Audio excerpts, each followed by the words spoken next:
dive into the fascinating world of ancient Egyptian literature.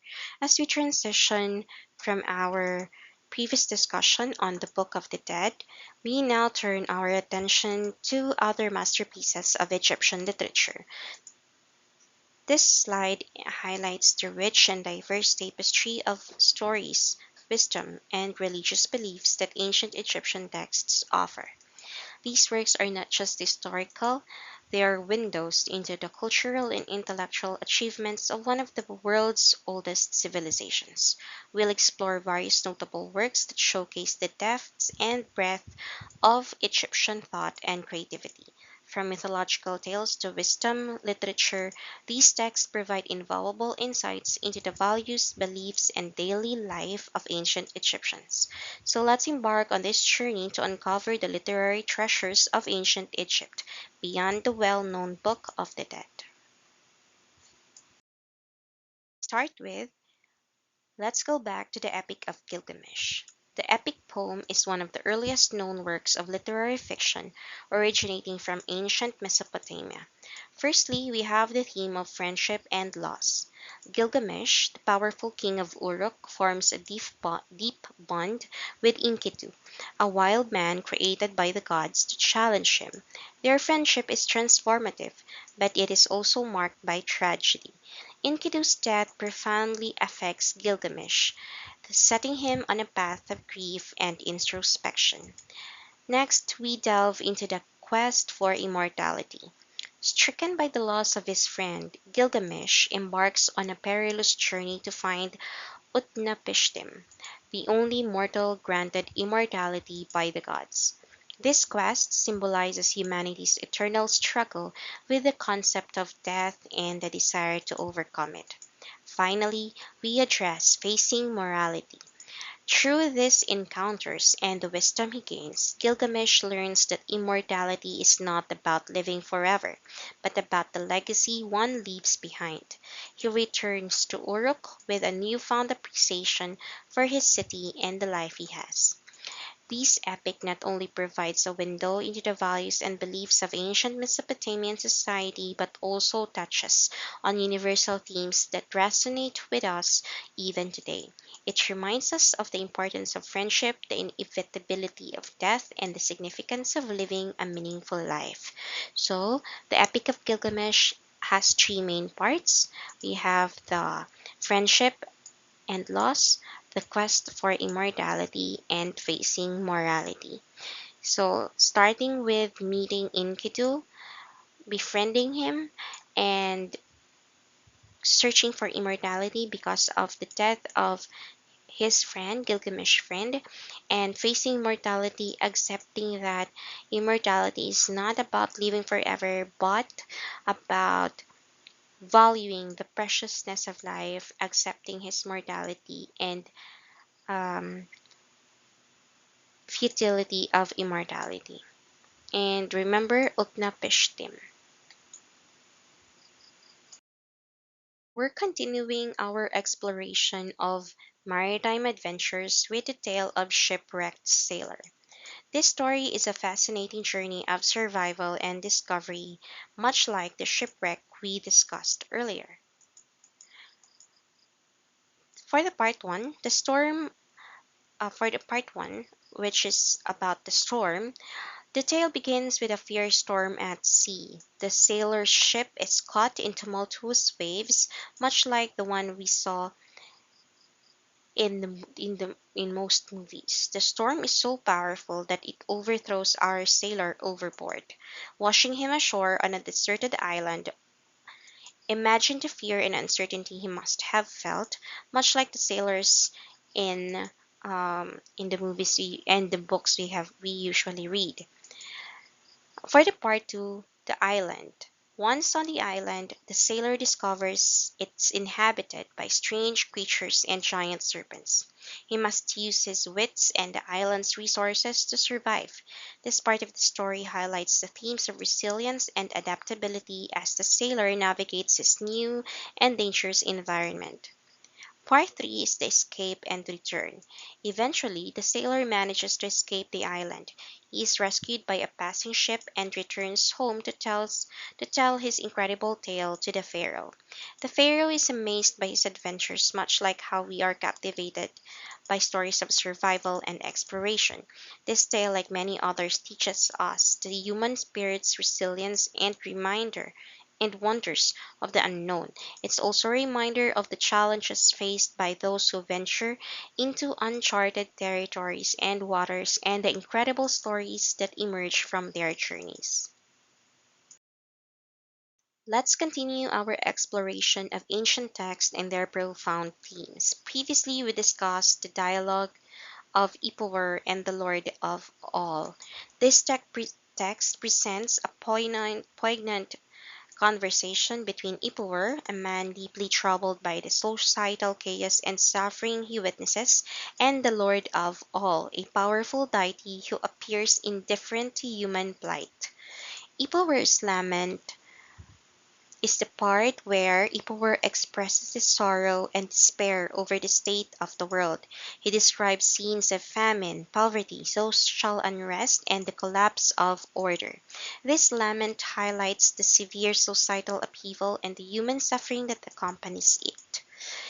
Next is the Lord of All's response. In response, the Lord of All acknowledges the suffering but offers little comfort or explanation.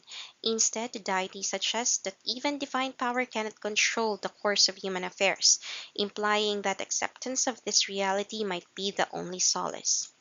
And lastly is the part of questioning divine justice. This section raises questions about the nature of justice and the role of the divine in human suffering.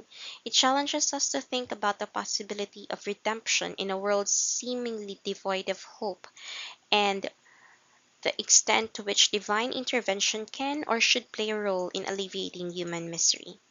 Connecting this to our previous discussion on the dialogue of Ipuwer, we see a recurring theme of questioning divine justice and the human condition. These ancient texts not only provide historical insight, but also to provoke us to reflect on contemporary issues of justice, suffering, and the search for meaning in times of crisis. Building on our previous discussion about the dialogue of Ipuwer and the Lord of All, where we explored themes of societal upheaval and divine justice, we now turn to another significant ancient Egyptian text, the Instructions of Amenhotep. This text offers timeless wisdom on ethical conduct and social responsibility, providing a framework for living a virtuous life amidst the chaos and challenges described by Ipuwer. First is the lesson on humility.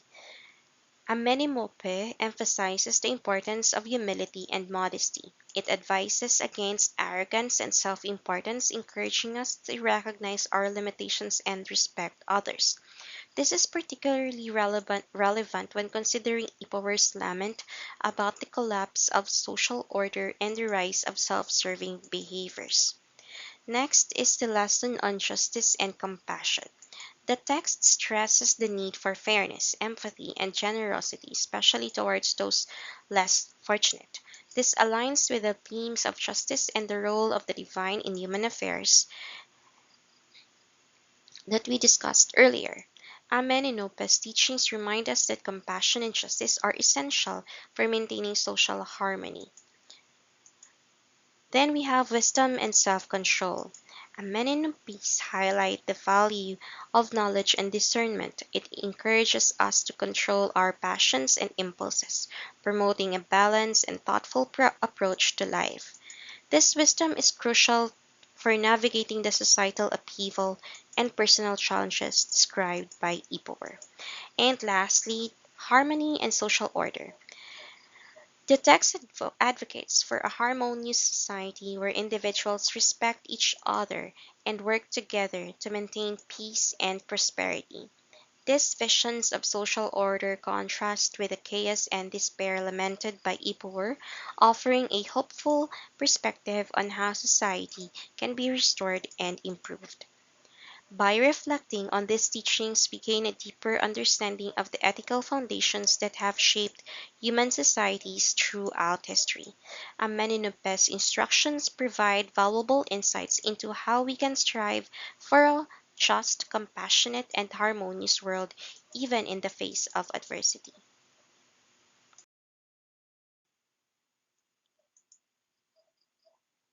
We now turn to another significant ancient Egyptian text, the dispute between a man and his Ba.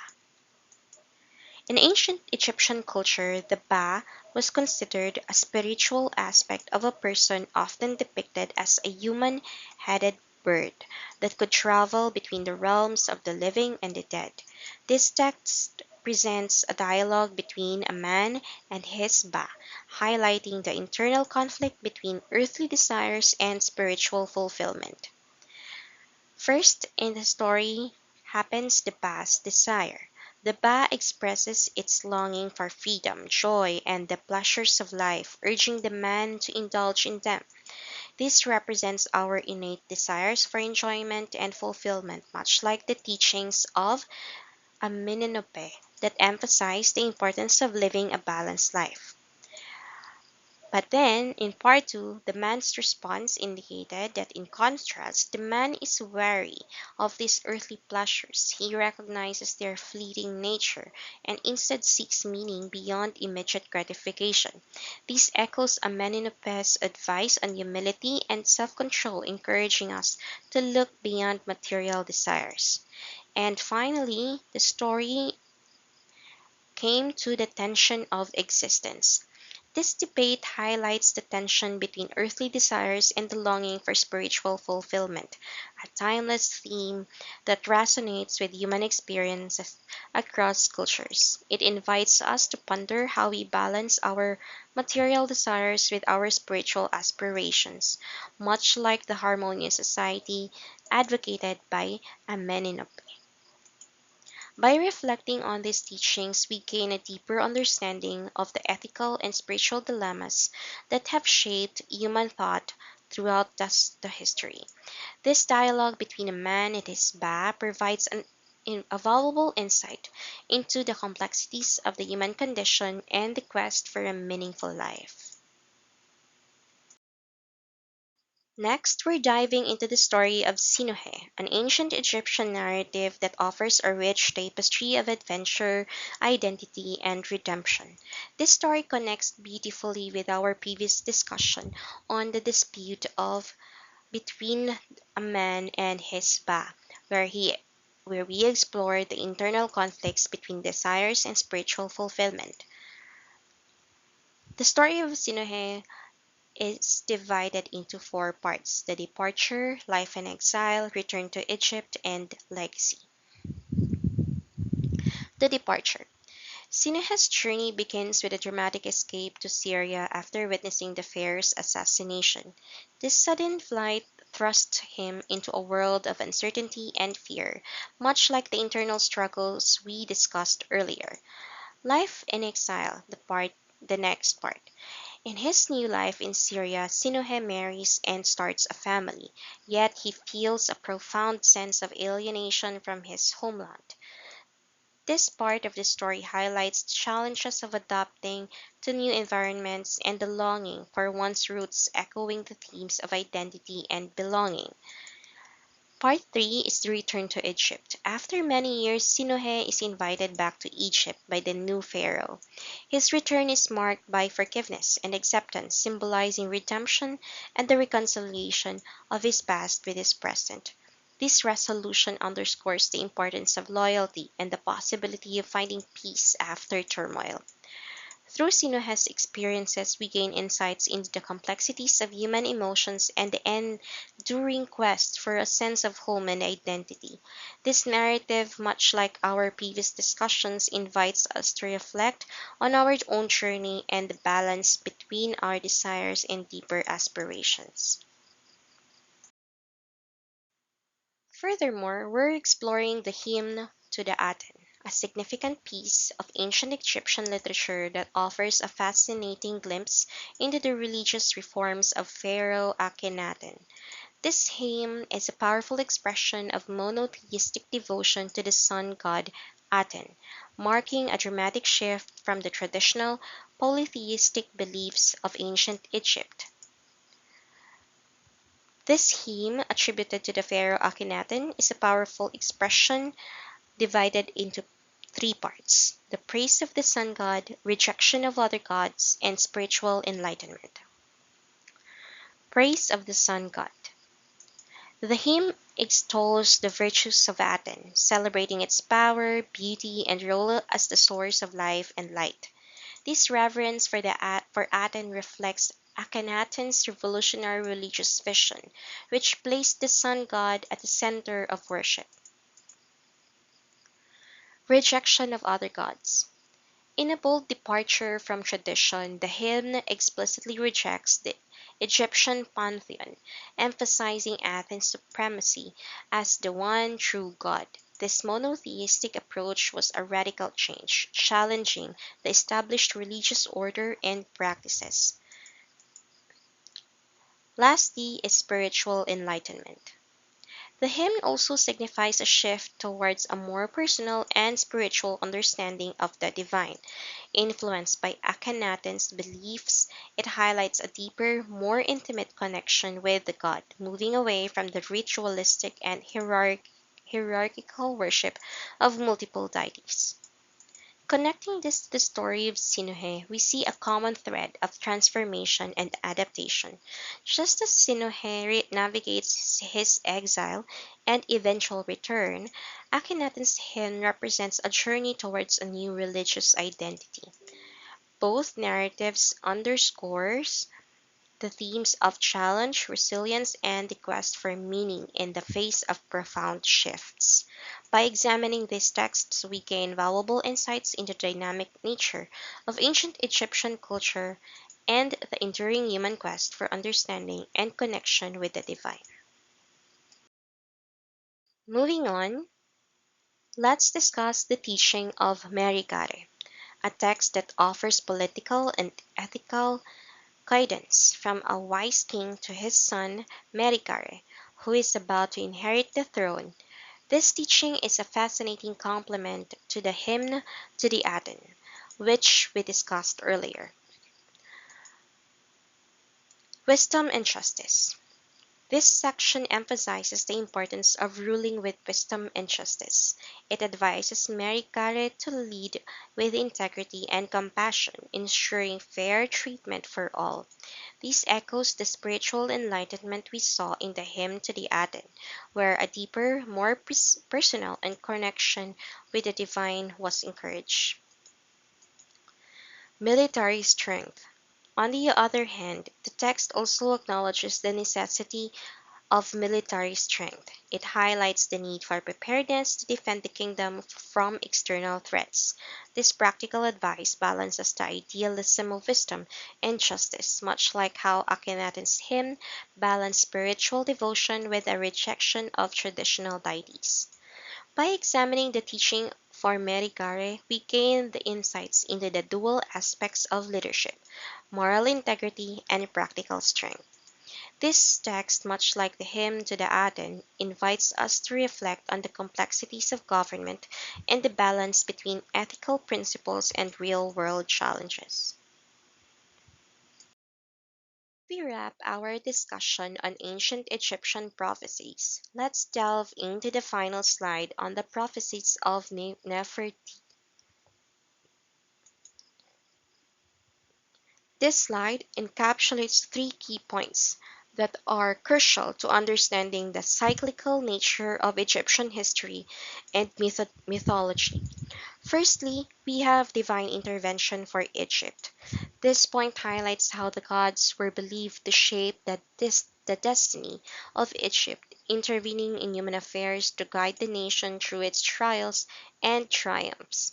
This divine influence was seen as a cornerstone of Egyptian belief, reinforcing the idea that the gods were always watching over and influencing the course of events. Next, we move to cycles of prosperity and decline. This concept suggests that Egypt's history is marked by alternating periods of prosperity and hardship. These cycles were thought to be a natural part of the divine plan, with each phase of decline eventually giving way to renewal and abundance.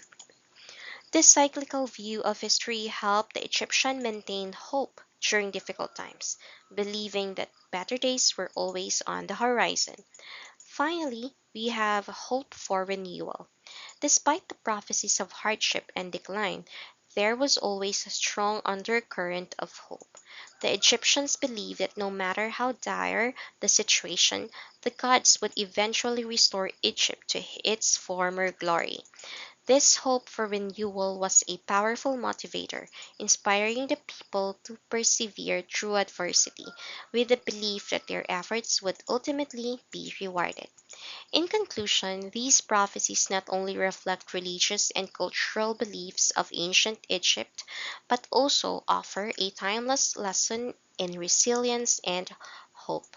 As we end our discussion, let's remember that these ancient narratives continue to resonate, reminding us of the enduring human spirit and the belief in a brighter future.